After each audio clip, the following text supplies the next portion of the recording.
The Georgia night pressed down like a suffocating blanket, thick with the weight of August humidity and the stench of fear that clung to every shadowed corner of the plantation. In the quarters, where the enslaved people lived packed together like cargo in a ship's hold, a woman named Celia sat perfectly still on the edge of a rough-hewn plank that served as her bed. Her hands rested in her lap, fingers intertwined so tightly her knuckles had gone pale, and her eyes fixed on a knot in the wooden wall across from her. She wasn't seeing the wood. She was seeing the future, or rather, the terrible absence of one. She was 23 years old, though the plantation ledgers listed her as property worth $800, a valuation that had nothing to do with her humanity, and everything to do with her ability to work the cotton fields, from sunup to sundown. Her body bore the evidence of this equation. Calluses thick as leather on her palms, a crooked finger that had healed wrong after being crushed beneath a wagon wheel, scars on her back that formed a topographical map of every time she'd been deemed insufficient.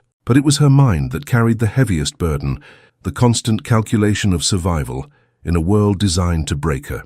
If you're watching this from anywhere in the world, take a moment to hit that like button and subscribe to the channel. Drop a comment below telling me where you're watching from. Your support keeps these untold stories alive. Tonight, Celia's calculations had led her to an impossible conclusion. 2 days earlier, the overseer, a man named Whitmore who smelled perpetually of whiskey and saddle leather, had informed her that she was to be sold.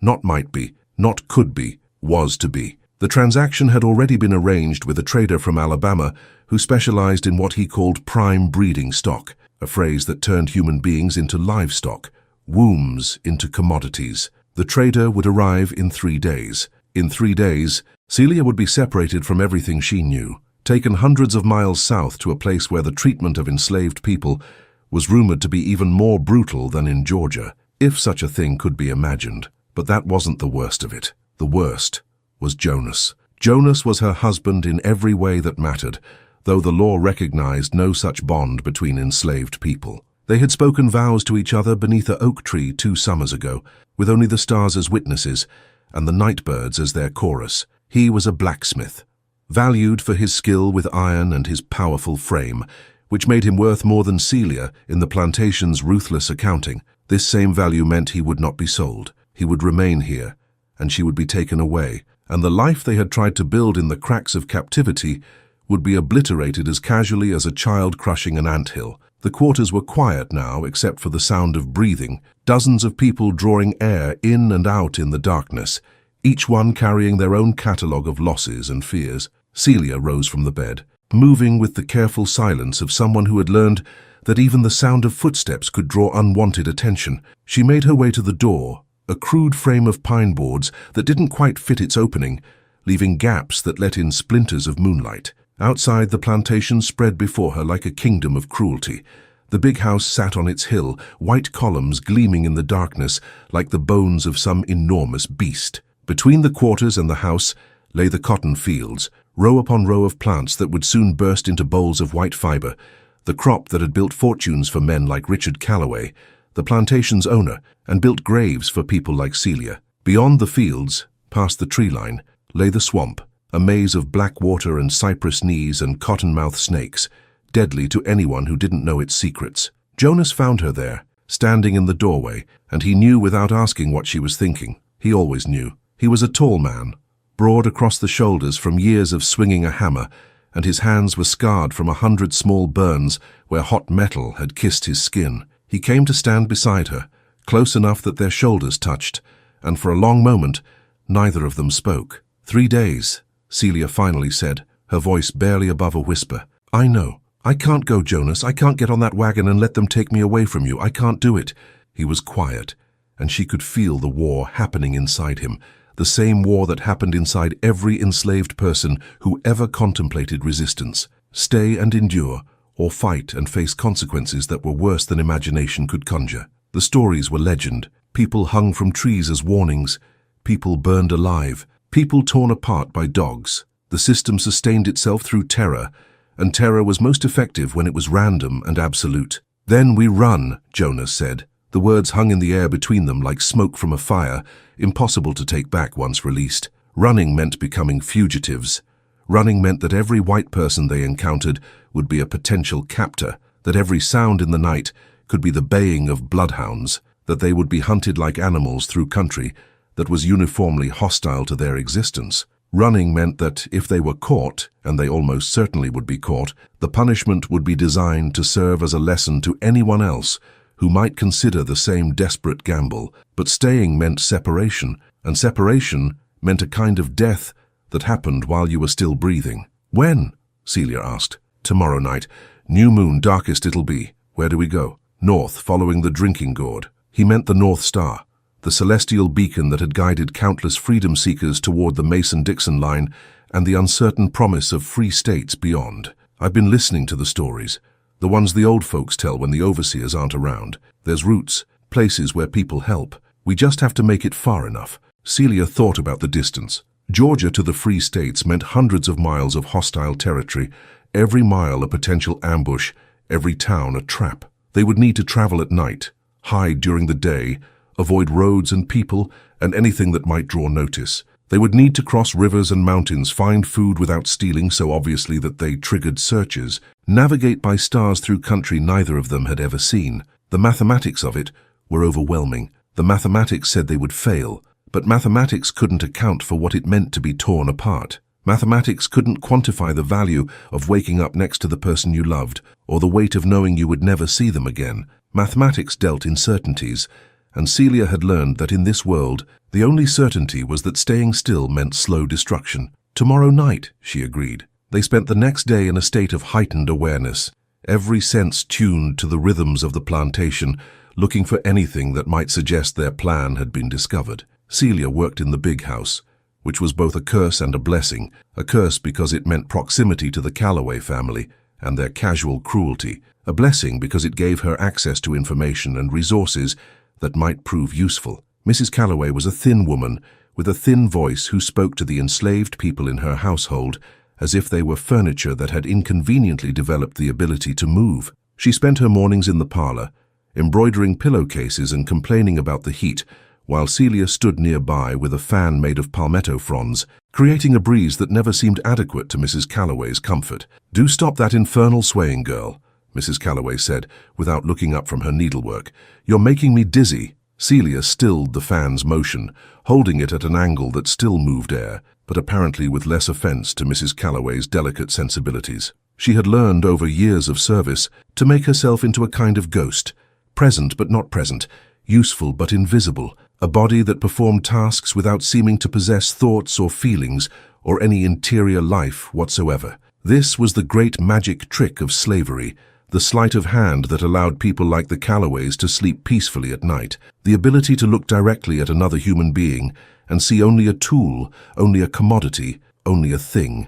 It required a particular kind of blindness, a willful ignorance so profound it became its own form of delusion. Mrs. Calloway could watch Celia fan her for hours and never once wonder what Celia might be thinking, what dreams she might harbor, what fury might be building behind her carefully neutral expression. In the afternoon, while Mrs. Calloway napped and the house fell into its customary torpor, Celia slipped into the kitchen where an older woman named Ruth was preparing dinner. Ruth had been on the plantation for 40 years, had buried 3 children and a husband, had scars on her scars. She looked at Celia with eyes that had seen everything and forgotten nothing. "You got that look," Ruth said quietly, her hands continuing to work, peeling potatoes with practiced efficiency. "That looked like you about to do something foolish." Celia didn't answer immediately. Trust was a complicated thing in the quarters. People talked, sometimes because they couldn't help themselves, sometimes because they'd been coerced, sometimes because they believed cooperation with the masters might buy them some small measure of safety. But Ruth was different. Ruth had helped others before, quietly, in ways that left no trace. "They selling me off," Celia said. "Day after tomorrow. To a trader from Alabama." Ruth's hands stilled for just a moment, the potato and knife suspended in space, and in that moment, Celia saw acknowledgement of what this meant. Then the hands resumed their work, the rhythm unbroken. "And you not planning to be here when he comes?" "No. You and Jonas both, I expect." "Yes." Ruth set down the potato and the knife, and turned to face Celia directly. Her expression was not unkind, but neither was it encouraging. "You know what happens to runners when they caught." "I know. You know the odds." "I know. And you doing it anyway?" "I am." Ruth nodded slowly, as if confirming something she had already suspected. She moved to a cabinet and retrieved a cloth bundle, which she pressed into Celia's hands. "Cornbread and salt pork. Enough for a few days if you're careful. There's a root in there too, wrapped separate. If you get cut, if infection starts, you chew that root and pack it in the wound. Tastes like hell, but it might save your life." Celia felt tears prick at her eyes but didn't let them fall. Crying was a luxury she couldn't afford. "Thank you. Don't thank me yet, you ain't free. You just choosing how you want to suffer." Ruth paused, then added, "But I understand the choosing. That's something they can't never take from us, long as we're willing to pay the price." The choosing. That night, after the last lamp in the big house had been extinguished and the plantation settled into the particular silence that preceded midnight, Celia and Jonas met at the predetermined spot, a smokehouse at the edge of the quarters, far enough from the main buildings that whispered words wouldn't carry. Jonas had a bundle of his own, tools he'd stolen from the forge, a knife, a tinderbox, items that might mean the difference between survival and death in the wilderness. They didn't speak. There was nothing left to say. Everything had been decided, and words would only make the weight of it heavier. Instead, they simply held each other for a long moment, memorizing the feeling of being together, in case it turned out to be the last time, then turned toward the tree line and began walking. The first steps were the hardest. Each one was a choice, a conscious decision to move away from the known horror toward an unknown that might be even worse. But with each step, something shifted in Celia's chest, a small opening where terror had been, and into that opening came something she hadn't felt in so long. She'd almost forgotten its name. Hope. Fragile, maybe. Foolish, probably, but hope nonetheless. They reached the trees and paused at the edge, looking back one last time at the plantation that had been their prison. Celia could see the outline of the quarters, the big house on its hill, the cotton fields stretching away into darkness. Somewhere behind them, bloodhounds slept in their kennels, waiting to be unleashed. Somewhere Whitmore slept with his whip coiled beside his bed. Somewhere Richard Calloway dreamed whatever dreams a man who owned other human beings could dream. Let them dream, Celia thought. Let them sleep soundly in their beds, secure in their power and their cruelty. Tomorrow they would wake to discover that 2 pieces of property had subtracted themselves from the ledger. Tomorrow they would rage and send out riders and post rewards. Tomorrow they would unleash everything in their considerable arsenal to drag Celia and Jonas back into bondage. But tonight belonged to the runners. Tonight, for the first time in their lives, Celia and Jonas were choosing their own direction. They stepped into the trees and let the darkness swallow them whole.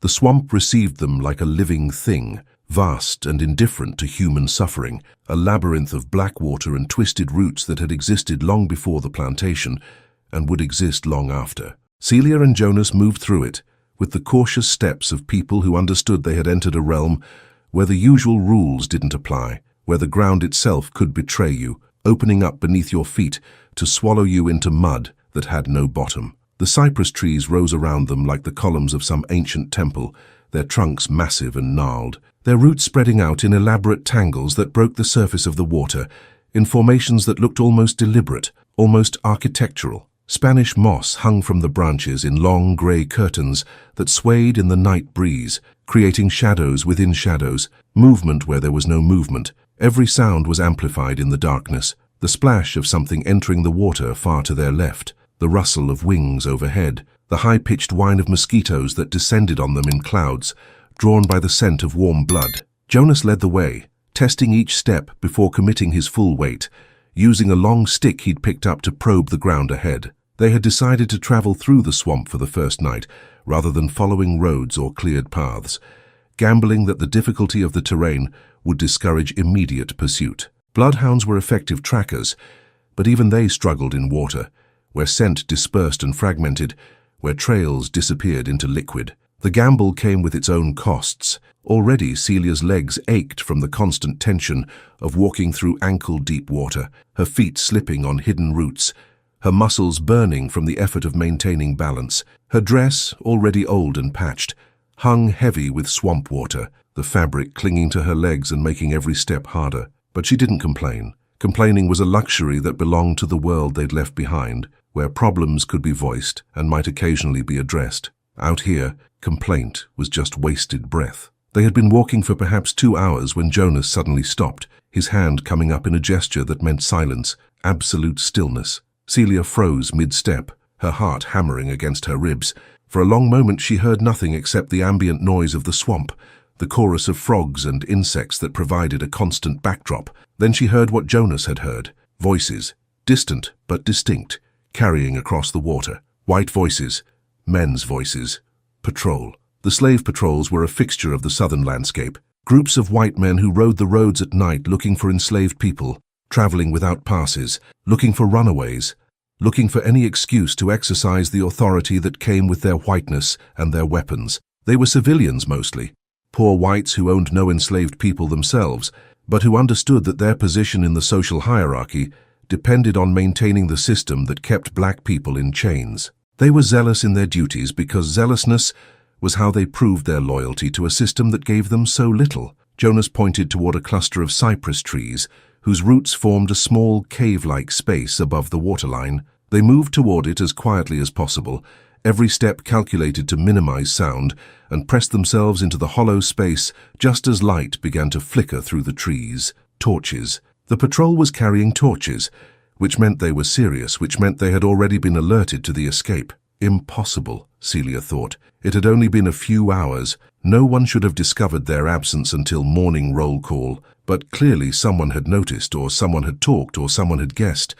The mathematics of betrayal were complex, motivated by fear or reward or simple survival. It didn't matter now. What mattered was staying hidden. The patrol passed within 50 yards of their hiding spot, close enough that Celia could see the faces of the men, their expressions hard with purpose and something else, something that looked almost like excitement, the thrill of the hunt. There were 5 of them on horseback, their torches casting wild shadows across the swamp, and leading the group was a man Celia recognized, Travis Hendricks, who owned a small farm adjacent to the Callaway plantation and who had a reputation for particular cruelty toward any black person who crossed his path. "Tracks go cold here," one of the men said, his voice carrying clearly across the water. "Goddamn swamp."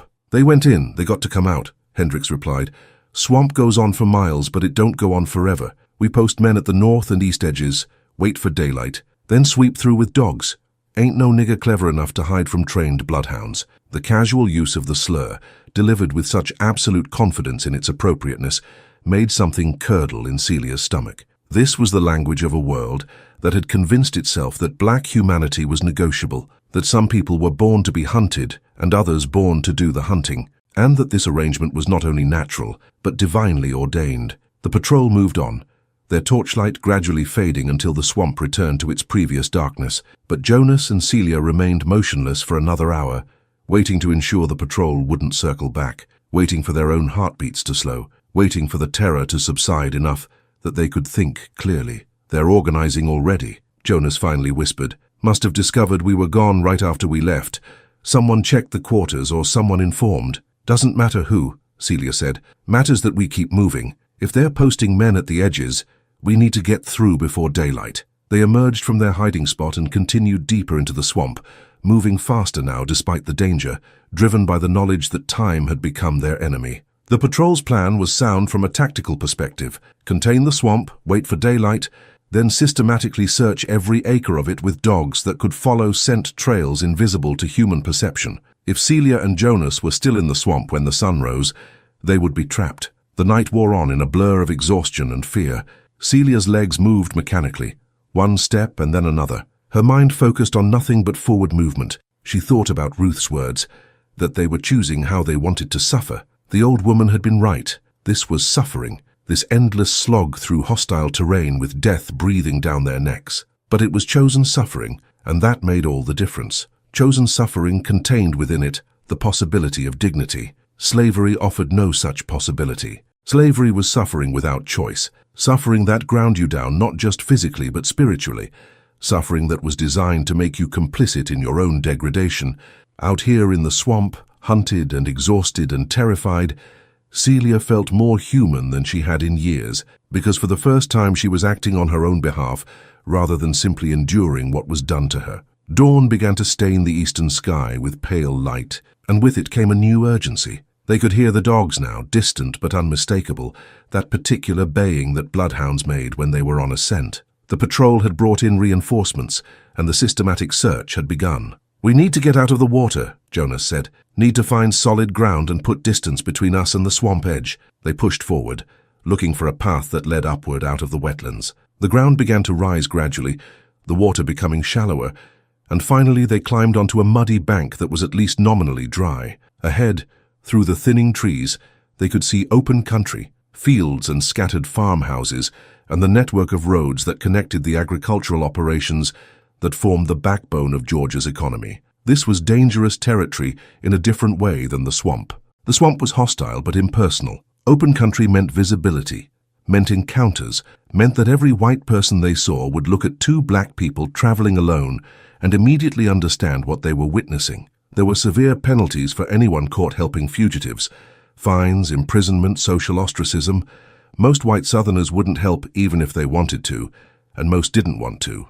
They believed in the system or were afraid of it, or both, but there were exceptions. Stories circulated in the quarters about people who operated what was called the Underground Railroad, a network of safe houses and sympathetic individuals who helped freedom seekers move north. The name was metaphorical. There was no actual railroad, just a loose confederation of people who had decided that human bondage was intolerable and were willing to risk everything to fight it. Quakers, mostly, and free black people in border states, and some white Southerners whose conscience wouldn't let them stand by while their neighbors trafficked in human flesh. Finding these people was the challenge. They couldn't advertise their activities, couldn't put up signs saying fugitive slaves welcome here. The whole operation depended on secrecy and coded language and trust relationships that took years to build. Celia and Jonas were operating blind, hoping that if they moved far enough north, they would somehow stumble onto a link in this hidden chain. They found a thick grove of trees and burrowed into it, covering themselves with fallen leaves and branches to create a rudimentary hiding spot. They would need to sleep during the day, move at night, become nocturnal creatures for as long as the journey lasted. Celia's body was screaming for rest, every muscle aching, her feet raw from walking in wet shoes. She allowed herself to close her eyes, trusting Jonas to take the first watch. Sleep came hard and full of nightmares. She dreamed of dogs and chains, of being dragged back to the plantation and whipped in front of everyone as a lesson, her back opening up under the lash while Whitmore counted strokes in his bored, mechanical voice. She dreamed of Jonas hanging from a tree, his body turning slowly in the wind while crows circled overhead. She dreamed of the trader from Alabama, a faceless man who owned a ledger where women were reduced to their reproductive capacity, valued and traded like breeding livestock. She woke to Jonas shaking her shoulder gently, the late afternoon sun slanting through the leaves above them. "Riders on the road," he whispered. "A lot of them." Celia crawled forward to where she could see through the undergrowth. The road was perhaps 100 yards away, and moving along it was what looked like an organized search party. 20 men or more, some on horseback, some on foot, spread out in a line that covered the width of the road and extended into the fields on either side. They were methodical about it, checking every outbuilding, every grove of trees, every place where two people might hide, and leading them, mounted on a large bay horse, was Richard Calloway himself. Celia hadn't expected this. Plantation owners didn't typically join search parties. They hired men to do that work, while they managed the business of their estates from comfortable offices. But Calloway had apparently decided this situation required his personal attention, and seeing him there, directing the search with the calm assurance of someone who had never doubted his right to own other human beings, made rage bloom in Celia's chest like a dark flower. This man had determined the course of her entire life, based on nothing but the accident of her birth. He had decided she could be bought and sold, that her labor belonged to him, that her body was subject to his economic calculations. He had looked at her humanity and declared it irrelevant, a category error in a system that recognized only property and profit. And now he was hunting her through the Georgia countryside, determined to drag her back and reassert his ownership, because the idea that she might choose freedom over bondage was intolerable to his understanding of the world. The search party moved past their position, close enough that Celia could hear the jingle of harnesses and the low conversation of the men. They didn't stop. The grove wasn't large enough or dense enough to warrant investigation, apparently. Or perhaps they were being selective about which places to search, knowing they couldn't check every single tree and bush between here and the Tennessee border. When the sound of the riders had faded, Jonas and Celia remained motionless for another hour, waiting for full darkness. They ate some of Ruth's cornbread, the food dry and hard but providing necessary fuel. They would need to find water soon. The swamp water wasn't safe to drink, and their throats were parched from the night's exertion. "How far you think we've come?" Celia asked. "Maybe 10 miles from the plantation. Maybe less. Hard to say in the swamp. Felt like we walked 50, but probably covered a third of that. 10 miles. The Free States were hundreds of miles away. At this rate, traveling only at night, hiding during the day, they would need weeks to reach safety, and every day increased the chances of discovery, of betrayal, of simple bad luck. But they had no choice except to continue. Behind them was certain bondage.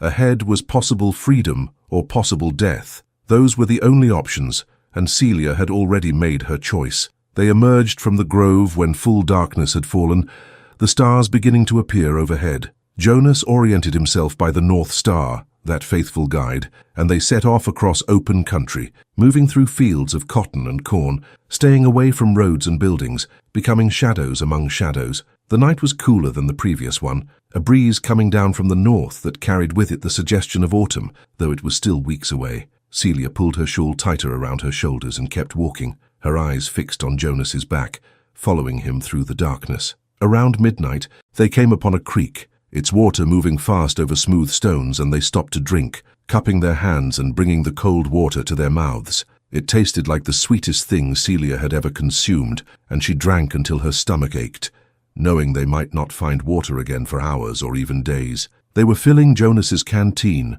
a small tin container he'd brought from the forge, when they heard it, a sound like thunder, but rhythmic, deliberate, hoofbeats, multiple horses, moving fast, coming from the direction they'd been traveling. There was no time to hide properly, no convenient grove or building nearby. They were in the open, exposed, and the riders were closing fast. Jonas grabbed Celia's hand and pulled her toward the creek, and they plunged into the water, wading toward the opposite bank, where the vegetation was thicker. They made it across and threw themselves into a tangle of blackberry bushes, just as the riders burst into view. There were 6 of them, and even in the darkness, Celia recognized the man in the lead, Travis Hendricks again, the neighbor who had been in the swamp patrol. He pulled his horse to a stop at the creek's edge, the animal breathing hard from the run, and the other riders gathered around him. "Lost the trail at the creek," one of the men said. "Could have gone either way, or could have stayed in the water," another added. "Try to throw off the scent." Hendricks dismounted and walked to the creek, kneeling to examine something on the ground. Celia's heart stopped. The canteen. In their haste to hide, Jonas had dropped the canteen on the bank, and it lay there now in plain sight, metal glinting in the starlight. Hendricks picked it up, turning it over in his hands. Fresh tracks. "Can't be more than a few minutes ahead of us." He looked up, scanning the darkness, and for one terrible moment, his eyes seemed to focus directly on the spot where Celia and Jonas were hidden. "Spread out. Check both sides of the creek."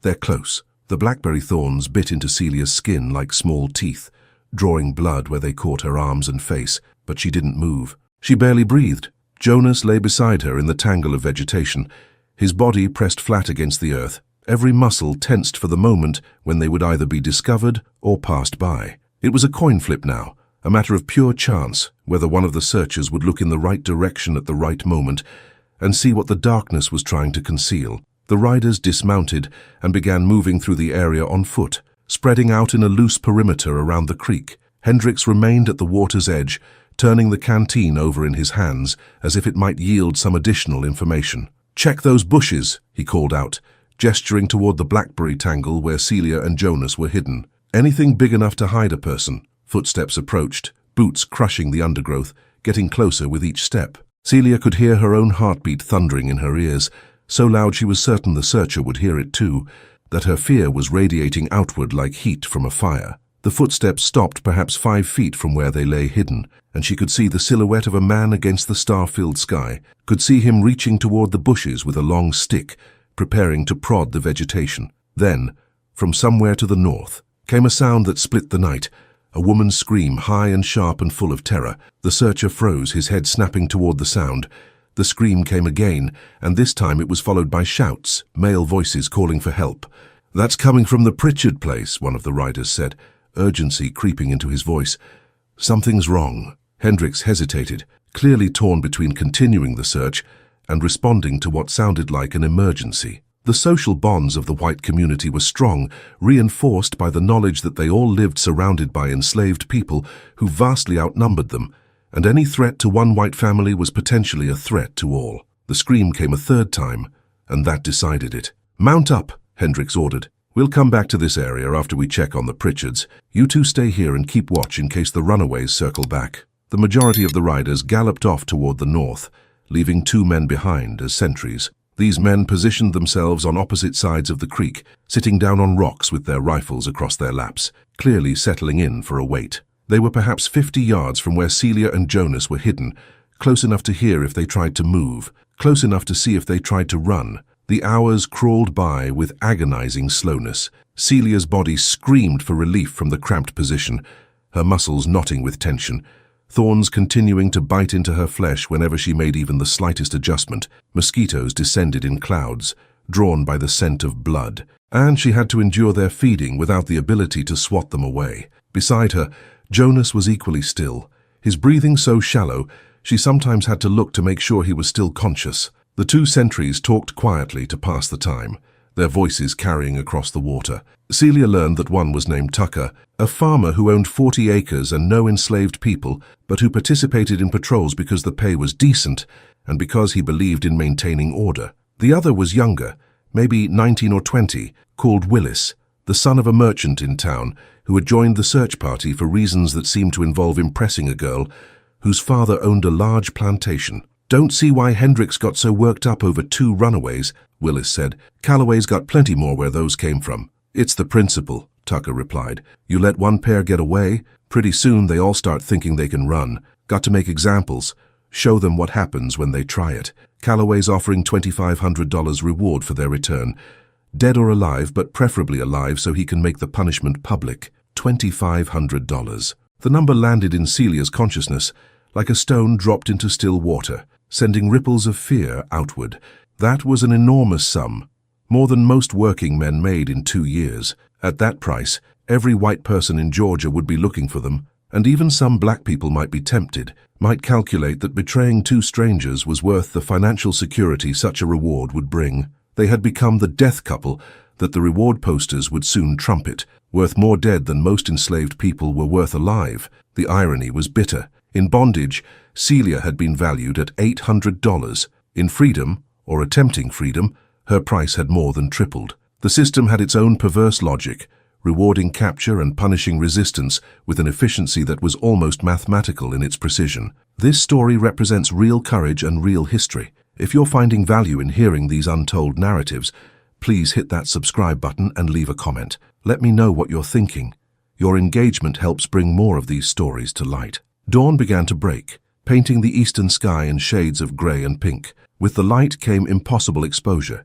If Celia and Jonas remained in the blackberry bushes, the sentries would certainly see them once the sun was fully up. But moving while the sentries were still posted would be equally suicidal. They were trapped, pinned between visibility and discovery, with no good options. Then Tucker stood up, stretching his back and yawning. "Willis, I need to piss and I haven't eaten since yesterday. You stay here and keep watch. I'm going to head into town, get some food, and let Hendricks know we didn't see nothing. I'll be back in an hour or 2. Willis nodded and Tucker mounted his horse and rode off toward the south, disappearing down a dirt road that led toward what Celia assumed was the nearest town. That left 1 sentry, and 1 sentry presented different mathematics than 2. 1 sentry couldn't watch all directions simultaneously. 1 sentry had blind spots. Jonas reached out slowly, his hand finding Celia's, and he squeezed once, a signal they had used in the quarters when they needed to communicate silently. Wait, be patient, watch for the opportunity. Willis remained sitting on his rock for perhaps another 20 minutes, his rifle resting across his knees, his attention focused on the creek and the road where Tucker had disappeared. Then he stood up and walked a short distance away from the water, moving toward a tree where he leaned his rifle and began to urinate. Jonas moved instantly, rising from the bushes with remarkable quiet for such a large man, and in 3 long strides he had covered the distance to where Willis stood. What happened next occurred so quickly that Celia's mind struggled to process the sequence of events. Jonas grabbed Willis from behind, one massive arm wrapping around the younger man's throat, cutting off any possibility of a scream. Willis struggled, his hands clawing at Jonas's arm, his legs kicking, but Jonas held on with the strength born of years working the forge, and gradually Willis's movements became weaker, then stopped entirely as consciousness fled. Jonas lowered the unconscious man to the ground and turned to Celia, his face grim. "We have maybe 10 minutes before he wakes up. We need to be miles from here when he does." They grabbed Willis's rifle and the small bag of provisions he'd brought, more cornbread, some dried meat, a canteen full of water, and ran. Not the careful, measured movement of the previous nights, but an all-out sprint, driven by the knowledge that when Willis regained consciousness, he would raise the alarm and the hunt would intensify exponentially. They ran through fields and over fences, crashed through underbrush that tore at their clothes and skin, splashed through another creek without stopping to consider the water's depth. The sun rose higher, burning away the morning mist, and still they ran, putting distance between themselves and the creek, between themselves and the search party, between themselves and the life they had fled. By mid-morning, they were exhausted beyond anything Celia had previously experienced, her lungs burning with each breath, her legs threatening to give out with each step. Jonas was in similar condition, his breathing ragged, sweat pouring down his face despite the cool morning air. They needed to stop, needed to hide, but the terrain had opened up into farmland with few trees and fewer places to conceal themselves. Ahead, Celia spotted what looked like an abandoned structure, a barn or tobacco shed, its walls leaning at an angle that suggested imminent collapse, its roof missing several boards. It wasn't much, but it was shelter, and shelter was what they desperately needed. They stumbled toward it and pushed through the partially open door into blessed darkness. Inside, the structure was filled with old farming equipment rusted into uselessness, broken barrels, and piles of moldy hay. The smell was overwhelming, decay and rot and animal droppings, but Celia had learned to ignore discomfort when survival demanded it. They burrowed into a pile of hay in the corner farthest from the door, arranging it to hide themselves, and finally allowed themselves to stop moving. "We can't stay here long," Jonas said between gasping breaths. "Tucker will be back soon, and when he finds Willis, they'll know which direction we went. They'll track us." "I know," Celia replied, "but we need rest. Even if it's just a few hours, we'll die if we keep running without sleep." Jonas nodded, accepting this logic, and closed his eyes. Within minutes, he was asleep, his body surrendering to exhaustion. Celia tried to stay awake, tried to keep watch, but her own body betrayed her, dragging her down into sleep despite her best intentions. She woke to voices outside the barn, and her first thought was that they had been found, that this was the end. But as her mind cleared and she listened more carefully, she realized the voices belonged to children, 2 of them, arguing about something in the way children did, their tones petulant but not threatening. Through a gap in the barn's wall, Celia could see them. A boy and a girl, maybe 8 and 10 years old, white children based on their clothing and the way they carried themselves with the unconscious confidence of people who had never been told they didn't belong. They were playing some kind of game that involved throwing stones at a target they'd drawn on the side of the barn. The girl threw her stone and missed badly. "You moved the target," she accused her brother. "Did not. You just can't aim." "Can too. Then prove it." The girl picked up another stone and drew back her arm, and this time her throw was true, striking the center of the target with a satisfying thunk. She turned to her brother with a triumphant expression. "See?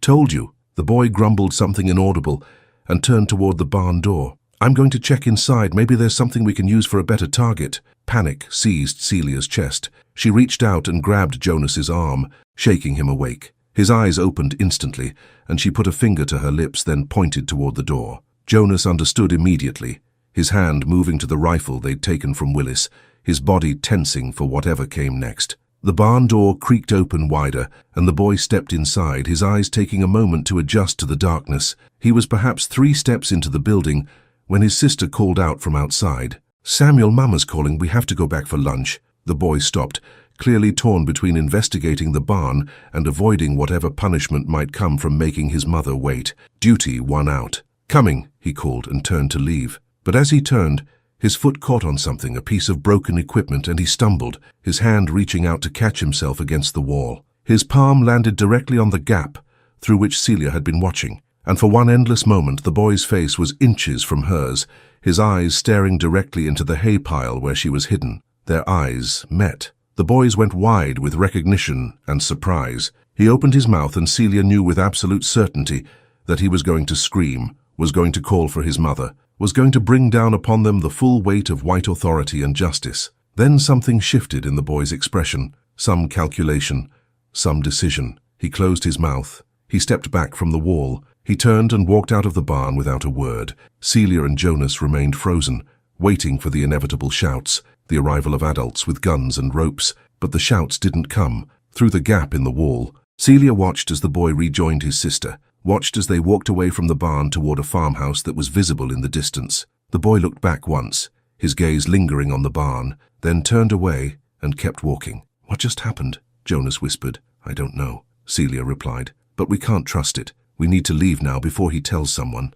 They gathered their meager supplies and crept out of the barn, moving in the opposite direction from the farmhouse, expecting at any moment to hear pursuit. But the afternoon remained quiet, disturbed only by birdsong and the rustle of wind through the crops. They had walked perhaps a mile when they came upon a road marker, a simple wooden sign that had been erected at a crossroads. The sign pointed in 4 directions, indicating distances to various towns, and there, pointing north, was a marking that made Celia's breath catch in her throat. Someone had carved a small symbol into the wood, barely visible unless you knew to look for it, a bear's paw print. The mark that stories in the quarters claimed indicated a safe house on the Underground Railroad. It might mean nothing. It might be a trap, but it might also be what they had been desperately hoping for, a link in that hidden chain that could carry them toward freedom. Jonas saw it too, and their eyes met in the fading afternoon light. Behind them lay exhaustion and pursuit, and certain recapture if they continued to flee alone. Ahead lay uncertainty and risk, and the faint possibility of help. They turned north and began walking toward whatever waited there. The farmhouse appeared through the twilight like a mirage, modest but well-maintained, its white paint gleaming faintly in the dying light. Smoke curled from the chimney, carrying with it the scent of cooking food that made Celia's stomach clench with hunger. They had been following the road marker's direction for hours, moving through increasingly unfamiliar territory, and the whole time Celia had been weighing the possibility that the bear's paw symbol was either a cruel joke or a trap set by slave catchers who understood how desperate people made reckless choices. But desperation was no longer a choice. It was their constant companion. They had finished the last of the provisions stolen from Willis that morning, and the water in the canteen was nearly gone. Jonas's feet were bleeding from broken blisters, leaving faint traces of blood on the ground that any competent tracker could follow. Celia's own body was approaching collapse, held together by nothing more than will and the terrible knowledge of what awaited them if they stopped moving. "Could be a trap," Jonas said quietly, voicing what they were both thinking. "Could be salvation," Celia replied. They watched the house from the cover of a small grove of trees, studying it for signs of danger or welcome. A woman appeared briefly at a window, her silhouette backlit by lamplight, then disappeared back into the interior. No dogs barked at their approach. No men with guns patrolled the perimeter. The house simply sat there, ordinary and unremarkable, offering no clear indication of whether it represented refuge or ruin. The decision came down to mathematics again, the brutal calculus of survival. They could stay hidden and continue north on their own, but without food or rest they would last perhaps another 2 days before their bodies simply gave out. They could try to steal supplies from another farm, but that would increase their visibility and the likelihood of discovery. Or they could approach this house, knock on the door, and place their lives in the hands of whoever answered. "We go together," Jonas said. "If it's a trap, we face it together." They emerged from the trees and walked toward the house, their exhaustion making them clumsy, their feet dragging with each step. The front door seemed to grow larger as they approached, a portal that would either deliver them into safety or doom, and there was no way to know which until they crossed the threshold. Jonas raised his hand and knocked, 3 firm raps that sounded unnaturally loud in the evening quiet. For a long moment, nothing happened. Then footsteps approached from inside, and the door opened to reveal a woman of perhaps 50 years, her grey hair pulled back in a severe bun, her eyes sharp and assessing behind wire-rimmed spectacles. She looked at them for exactly 3 seconds, taking in their ragged clothing, their exhausted faces, the way they leaned on each other for support. "How many days?" she asked, her voice low and without preamble. 3, Celia answered, understanding immediately that this woman was asking how long they had been running. The woman nodded and stepped aside, pulling the door wider. "Inside, quickly, before anyone sees." They stumbled across the threshold, and the woman closed the door behind them, sliding a heavy bolt into place. The interior of the house was simple but clean. furnished with handmade furniture and lit by oil lamps that cast warm light across wooden floors. A fire burned in the hearth, and near it sat an elderly man in a rocking chair, his white beard reaching nearly to his chest, his eyes rheumy but alert. "Abigail?" the man said, his voice reedy with age. "We have guests?" "We do, Ezekiel. 2 souls seeking passage north." She turned to Celia and Jonas. "My name is Abigail Turner. This is my father, Ezekiel. We are friends, Quakers, and we do not recognize any man's right to own another. You are safe here, but only if you follow our instructions exactly. Do you understand?" "Yes, ma'am," Jonas said. "Good. First, you need food and water, then rest. We have a hiding place prepared, a false cellar beneath the kitchen. If anyone comes searching, that's where you'll go. But for now, sit. Let me see to your wounds." The next hours passed in a blur of careful ministration. Abigail cleaned their cuts and blisters with water and soft cloth, applied salves that stung but promised healing, and fed them bowls of thick stew that tasted like the finest meal Celia had ever eaten. Ezekiel sat in his chair and told them stories of other freedom seekers who had passed through this house, dozens of them over the years, some successful in reaching the north, and some recaptured despite the Turners' best efforts. "The network is vast but fragile," Ezekiel explained, his voice taking on a storytelling cadence. "Each house is a link in a chain that stretches from the deep south to Canada. But chains break. People are discovered. Houses are burned. We operate in constant danger, not just from the law, but from our neighbors, who would see us hanged for what we do." "Why do you do it then?" Celia asked. "Why risk everything?" Ezekiel looked at her with eyes that had seen too much suffering and chosen to fight against it anyway. "Because there is that of God in every person, and slavery is a blasphemy against the divine. Because silence in the face of evil makes us complicit in that evil. Because if not us, then who? If not now, then when?" Abigail returned from the kitchen carrying 2 sets of clean clothes, simple but sturdy garments that would allow Celia and Jonas to blend in better than their current rags. "You'll need to change," she said. "Tomorrow night, we move you to the next station, 15 miles north, but we have a problem." "What problem?" Jonas asked. "The reward notice was posted in town this afternoon. $2,500 for your capture. Your descriptions are quite detailed. They know your names, your ages, even the scar on your hand, Jonas, from the forge work. Someone on the plantation talked, gave the slave catchers information that will make you easy to identify." The news landed like a physical blow. Celia had known intellectually that they would be pursued, that reward notices would be distributed, but hearing the details spoken aloud made it real in a way that sent fear coursing through her veins. Someone had betrayed them, had provided specific information that would make disguise nearly impossible. "The notices also say you're dangerous," Abigail continued. "They claim Jonas attacked a patroller and nearly killed him. They're calling you the death couple, saying you're willing to murder anyone who tries to stop you." "That's a lie," Jonas said quickly. "I grabbed Willis to keep him quiet, but I didn't hurt him badly, just knocked him unconscious." "I believe you," Abigail said, "but the truth doesn't matter to the men hunting you. They've been told you're dangerous, which means they'll shoot first and ask questions later. It means we need to be even more careful than usual." She led them to the kitchen and pulled aside a woven rug to reveal a trap door set into the floor. "The hiding place," she explained, lifting the door to show a narrow space beneath, perhaps 5 feet deep and 10 feet long. "If anyone comes, law enforcement, neighbors, anyone, you go down here immediately. There's a latch on the inside that you can use to secure it from below.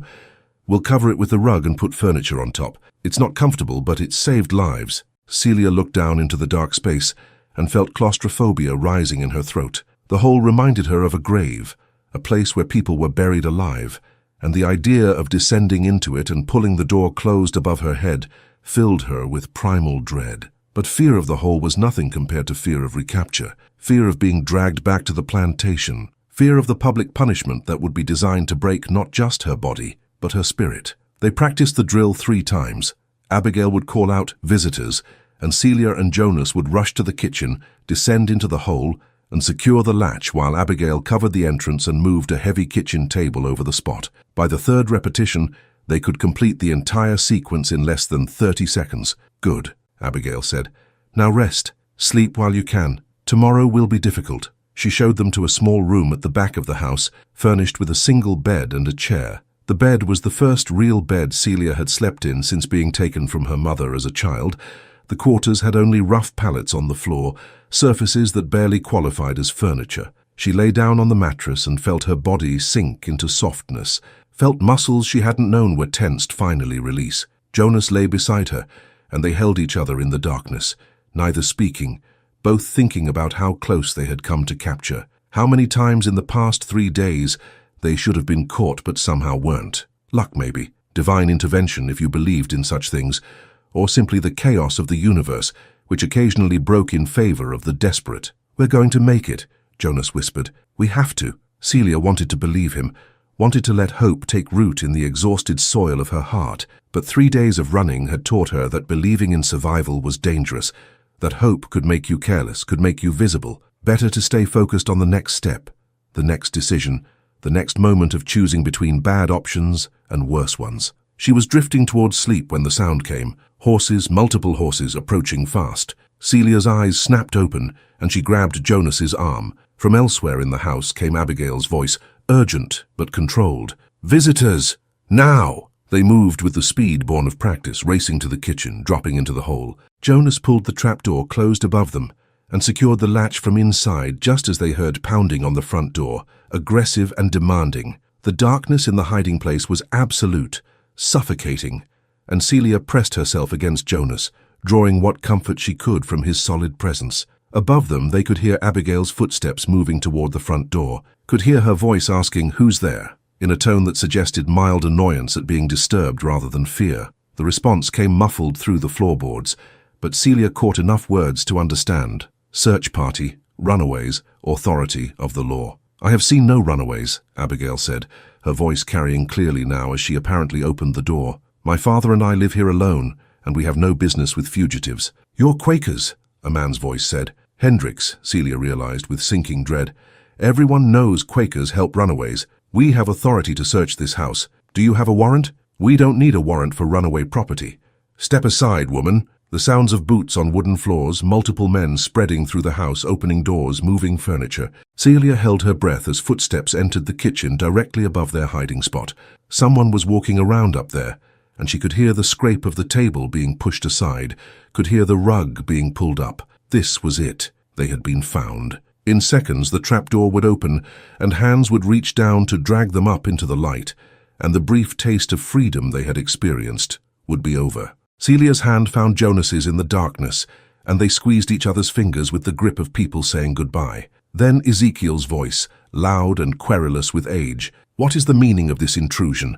How dare you disturb peaceful citizens in their own home? I know your father, Travis Hendricks, and he would be ashamed to see his son acting like common thugs, terrorizing an old man and his daughter." "Stay out of this, old man," Hendricks said, but his voice had lost some of its certainty. The social dynamics of the white community were complex, governed by unwritten rules of respect and propriety, and violating those rules came with costs, even for men engaged in the righteous work of recovering fugitive property. "I will not stay out of it," Ezekiel continued, his voice rising with indignation. "You barge into our home without warrant or cause. You tear through our possessions. You treat us like criminals when we have done nothing but maintain our faith and our principles. Get out. Get out now, or I will make sure every person in this county knows how the Hendricks boy terrorizes the elderly." There was a long pause, tension crackling through the house like electricity before a storm. Then Hendricks spoke again, his voice tight with barely controlled anger. "Fine, but we'll be watching this house. If those runaways show up here, we'll know, and harboring fugitives is a federal crime. You and your father will hang." More footsteps, moving toward the front door, the sound of horses being mounted, then hoofbeats fading into the distance. Still, Celia and Jonas didn't move, didn't breathe, waiting for the all-clear signal. Minutes passed, each one stretching into eternity, and finally the trapdoor opened above them, and Abigail's face appeared, illuminated by lamplight. "They're gone," she said, "but Ezekiel was right. They'll be watching now. We can't move you tomorrow night as planned. It's too dangerous." They climbed out of the hole, muscles stiff from being held rigid with fear. Ezekiel sat in his rocking chair, looking exhausted but satisfied, like a general who had just won an important battle through strategy rather than force. "How long do we need to wait?" Jonas asked. "At least a week," Abigail replied. "Maybe longer. The searchers need to move on to other areas, need to believe you went in a different direction. We'll send word through the network. Let the next station know there's a delay. But you need to understand. Staying here increases the danger for everyone. If they come back with a proper warrant, if they bring dogs to search the property, we may not be able to hide you. We could leave tonight, Celia said. Keep moving on our own. We don't want to put you in more danger than we already have. No, Abigail said firmly. That would be suicide. You're exhausted, injured, and now every slave catcher in 3 counties is looking specifically for you. The only chance you have is to wait here. Let the search expand beyond this area.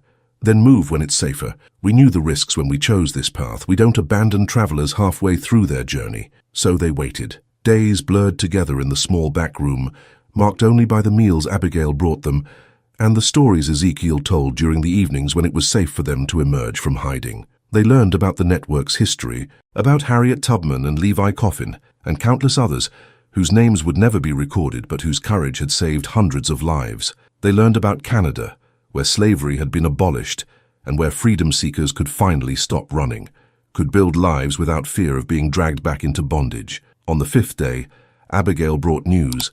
The search parties had moved north and east, following false reports of sightings in those directions. The road to the next station was clear, or as clear as it was ever going to be. They would move tomorrow night. Celia felt something shift in her chest. Not quite hope, but maybe its cousin, a cautious optimism that they might actually survive this. They had made it further than most runaways did. They had found the network. They had allies now, people who were willing to risk everything to help them reach freedom. But the journey was far from over. They were still in Georgia, still hundreds of miles from safety, still hunted by men who would see them dead before they allowed them to remain free. The death couple reward posters were everywhere now, according to Abigail, offering enough money that even decent people might be tempted to betray them. As darkness fell on their last night at the Turner house, Celia stood at the window and looked out at the stars, at the North Star that would guide them forward. Behind her, Jonas was checking their supplies, food and water for 3 days, clean clothes,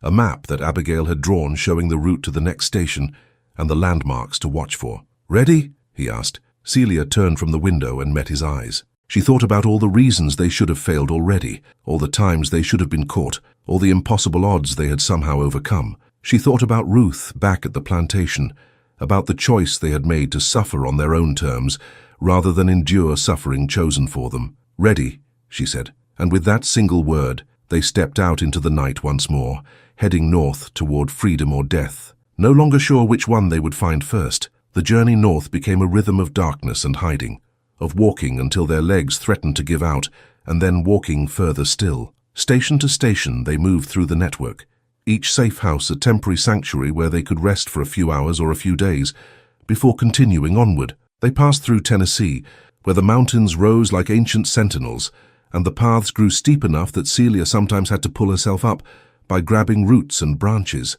They crossed into Kentucky, where the Ohio River beckoned like a promised land. Once across that water, they would be in free territory in states where slavery was illegal even if prejudice remained. But the river was also the most dangerous crossing, the place where slave catchers concentrated their efforts, knowing that every freedom seeker had to cross it eventually. The banks were patrolled constantly, and the ferries were monitored by men who checked papers and asked questions, and looked for any sign of fugitives attempting passage. They reached a safe house 3 miles from the river on a cold October night, the temperature having dropped dramatically as autumn deepened. The conductor at this station was a free black man named Solomon, who ran a small carpentry shop and had helped dozens of freedom seekers make the crossing. He looked at Celia and Jonas with eyes that held both compassion and concern. "The reward for you two has reached every town between here and the Gulf Coast," Solomon said, spreading out several wanted posters on his kitchen table. Celia looked at the drawings, crude but recognizable sketches of her face and Jonas's, accompanied by descriptions and the staggering sum of $2,500.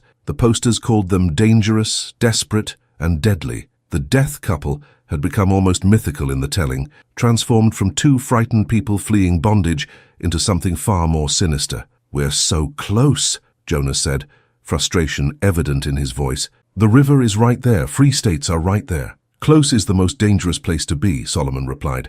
"Most runaways who get caught are caught within sight of freedom.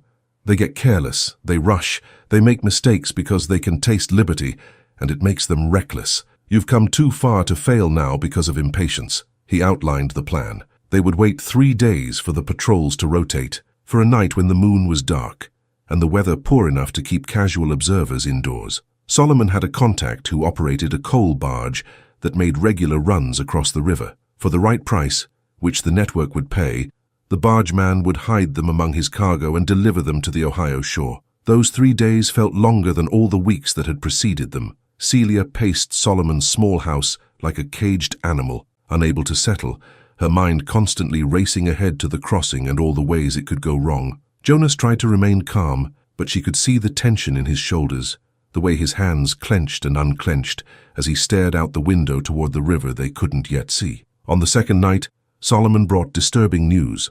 Travis Hendricks had been spotted in town, along with a group of armed men who were questioning everyone, searching every building, offering money for information. Somehow, despite all their careful movement through the network, despite all the false trails and misdirection, Hendricks had tracked them to this area. "How is it possible?" Celia asked. "We've been so careful. The stations have been secure." Solomon's face was grim.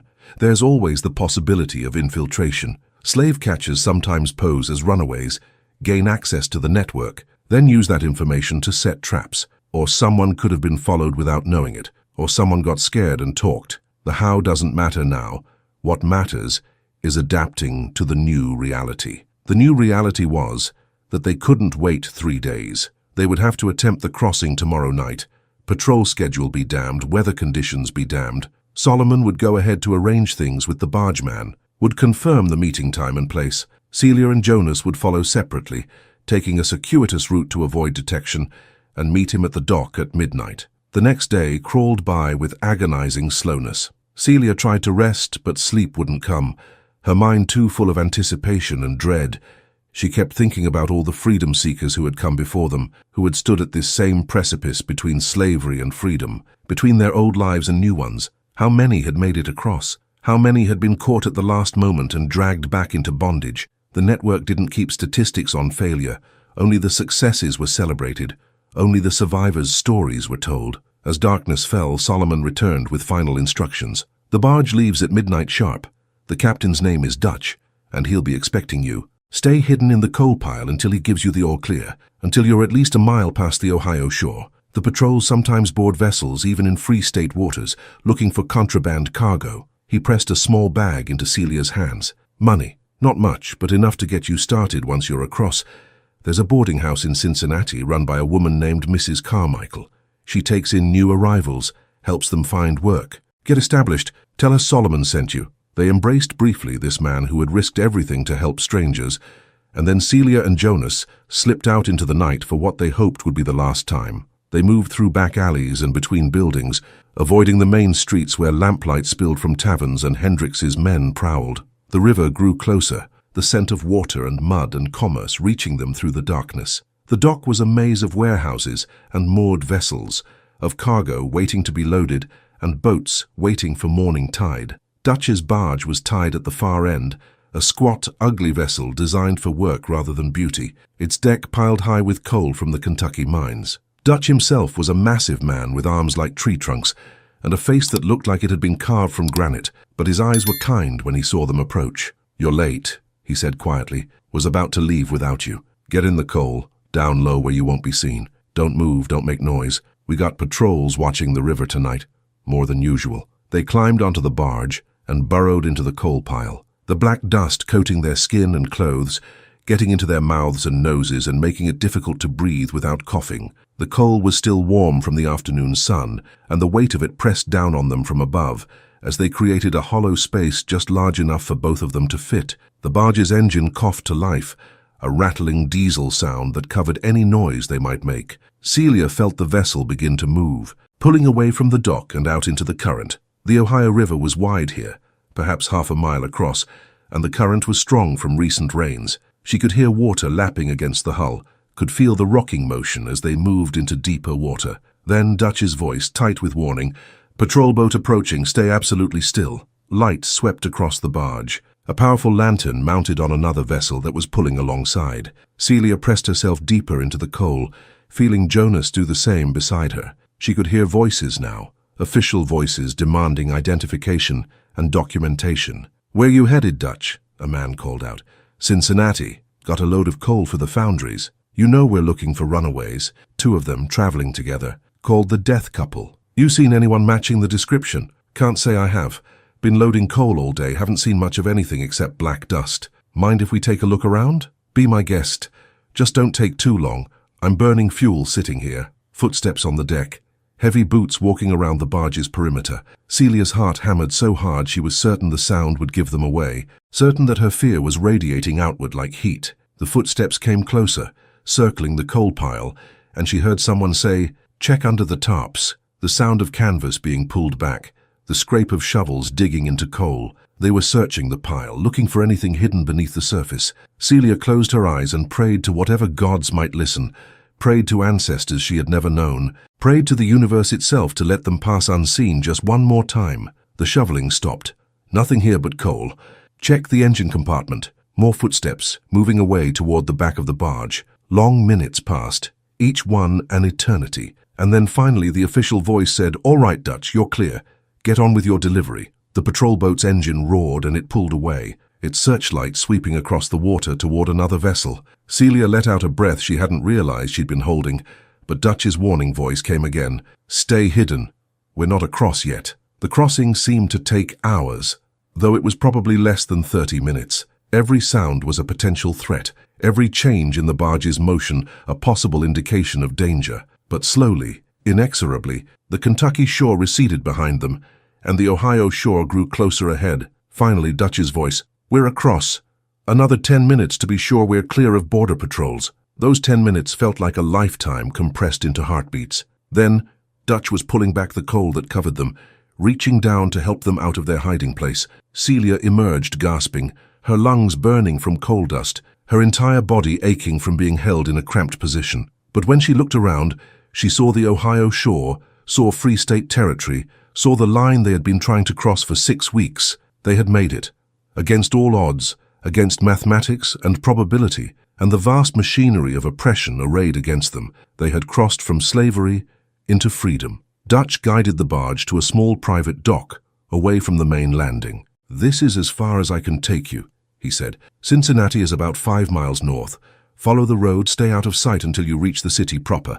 And remember, Free State doesn't mean safe. There are still bounty hunters who operate up here, still people who will turn you in for reward money. Keep moving, keep your heads down, and don't trust anyone until you absolutely have to." They thanked him and climbed off the barge onto solid ground, their legs unsteady after so long on water. Celia looked back across the river one last time, at the Kentucky shore that represented everything they had fled, and felt tears streaming down her face. Tears of relief and exhaustion and grief for all those who hadn't made this crossing, who would never make it. Jonas took her hand, and they began walking north, toward Cincinnati, toward Mrs. Carmichael's boarding house, toward the beginning of their new lives. The road was dark, but they didn't mind the darkness anymore. Darkness had been their ally, their protector, their companion through this long journey. Darkness had hidden them when light would have exposed them, had given them cover when they needed it most. As dawn began to break on the eastern horizon, painting the sky in shades of pink and gold,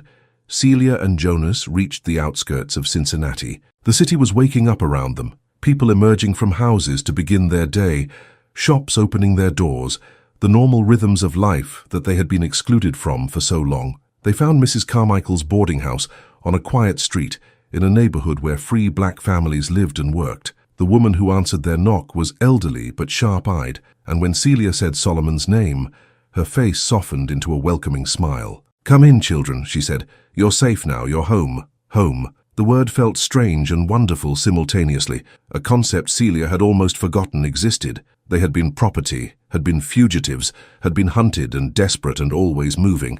But now, standing in the doorway of this boarding house in a free state, they were simply people again, people with futures, people with choices, people with the right to determine their own paths. The journey wasn't over, not really. They would need to establish new identities, find work, remain vigilant against bounty hunters and the long arm of slavery that still reached into free states. They would need to build lives from nothing, to learn how to exist in a world that didn't own them but didn't necessarily welcome them either. But they would do it together. They had survived 6 weeks of running, had outsmarted patrols and evaded capture, had crossed rivers and mountains and the vast distance between bondage and freedom. They had become the death couple, not because they were dangerous, but because they had chosen life over a living death, had chosen the possibility of freedom over the certainty of chains. Mrs. Carmichael led them to a small room with a real bed and clean sheets, with a window that looked out on a street where black children played freely, where black men walked without fear of being stopped and questioned, where black women carried themselves with dignity that wasn't constantly under threat. Celia lay down on the bed and felt Jonas's arms around her, felt the safety of walls and roof, felt the beginning of something she had thought lost forever. Outside, the sun continued to rise on their first day of freedom, and somewhere far to the south in a Georgia plantation that seemed like another lifetime ago, the cotton still grew in endless rows, worked by hands that had no choice. But Celia's hands were her own now. Her body was her own. Her future was her own. She had paid for it with terror and exhaustion, with weeks of running and hiding, with the constant weight of knowing that every step might be her last. And it had been worth it. Every single moment had been worth it for this, waking up in a free state, beside the person she loved, with the rest of her life stretching out before her like an open road. The death couple had died somewhere along that journey north. What remained was simply Celia and Jonas, two people who had refused to accept the world's definition of them, who had chosen liberation over captivity, who had run toward freedom even when freedom seemed impossible. They had made it. Against all odds, they had made it. And tomorrow, they would begin the work of learning how to live. If this story moved you, please take a moment to like this video and subscribe to the channel. Share your thoughts in the comments. Where are you watching from? And what untold histories would you like to hear next? Your support helps bring these forgotten voices back to life. Thank you for being part of this journey.